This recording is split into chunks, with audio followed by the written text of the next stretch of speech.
What's going on, boys? No Guides here. Welcome back to another video. Now there's a new title update, how I think Overload the Ballside, how it's been affected. I can tell you from playing this weekend league with a 30k team. By the way, we finished elite on that, but that was honestly a disaster.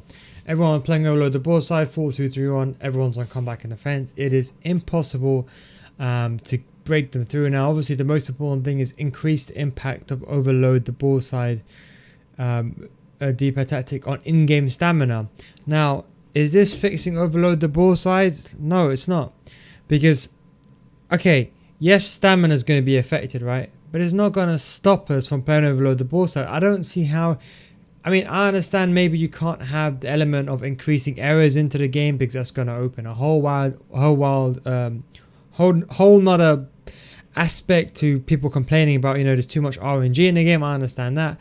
But the fact that it's only influencing stamina, I mean, I would have liked it to maybe reduce the efficiency of Overload the Ballside. Maybe the team take a longer time to switch from positions. So let's say, for example, using Overload the Ballside. I can't really depict this too well. Maybe I can try doing something on the fly.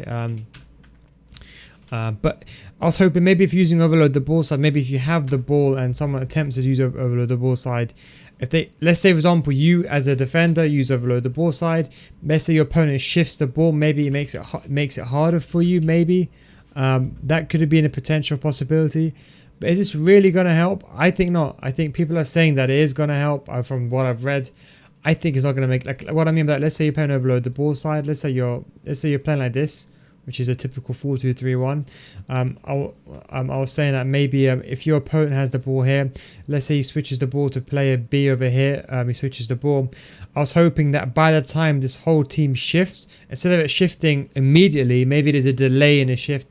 Something like that would have been very much more appropriate rather than just affecting stamina. But the increased impact of constant pressure, deep tactic, in-game stamina in order to match impact of Overload the Ballside, the increased impact of the constant pressure deep tactic. Now, this is something that I'm confused about, right?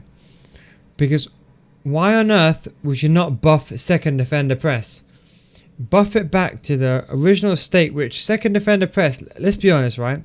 Not a lot of players use second defender press, and I don't know what EA was thinking when they nerfed it in the first place, because no one really, did anyone really use second defender press? I mean, I used it, and a lot of the hardcore players I know used it, but the casual players, did they really use I don't really recall anyone using second defender press.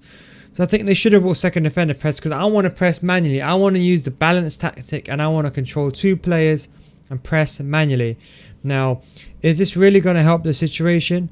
Probably not, because now I'm probably going to end up everyone using constant pressure the entire time. Now, is that a good thing? Yes, but just to have a button to activate constant pressure, it's really eliminating the skill gap. I mean, it's not helping with the skill gap. Now, I understand, you know, you have to make this game applicable to all ages, all ranges.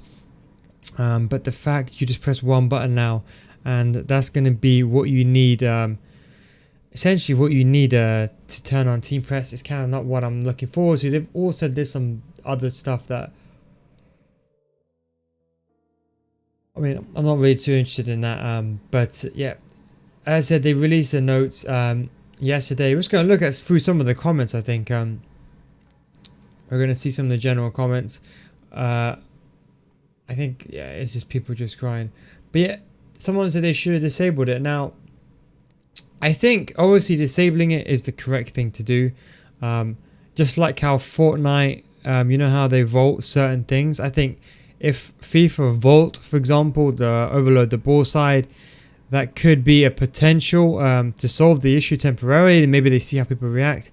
But I agree, I don't think this is going to affect it. I think, you know what, I'm going to make a prediction like I normally do, that it's not going to make no difference. Okay, yes, people are now going to sit back even more and not move their players to conserve stamina.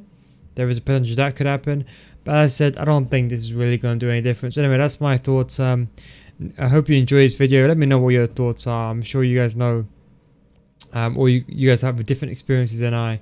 But that's pretty much what I feel about the situation. Anyway, guys, thank you very much for watching. Take it easy, boys, and I'll catch you in the next one. I'll have a video uploaded tomorrow on my main account. Take it easy, boys. Peace out, and I'll catch you guys later.